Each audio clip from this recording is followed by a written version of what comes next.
Полицијата попладнево распиша потрага по 60-годишната Стојанка од Челопек Старо Нагоричане, откако Дедо Борис, нејзиниот животен сопатник за телевизија 24 пред 2 дена, сведочеше дека по избувнувањето на пожарот во овој дел на Кумановско, таа се затворила во куќата која изгори до темел во пожарот.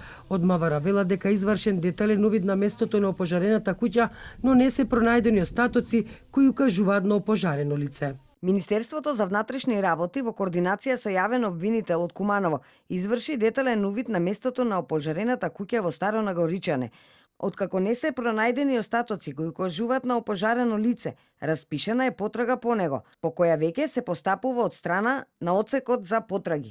Дека ја нема Стојанка апелираше Дедо Борис уште завчера, кога за телевизија 24 сведочеше како 60-годишната жена, мислејќи дека ќе се спаси од пожарот, се заклучила во една од собите во куќата. Заклучила, узнала е, затворила е. Внатре, тука ли Да, влезе? па тука е влезла. Вие тогаш ја видовте за последен пат? Последни пut више не сме могли, она се разсела за особо. Пожарот што ја зафати општина Старо Нагоричане е локализиран и ставен под контрола.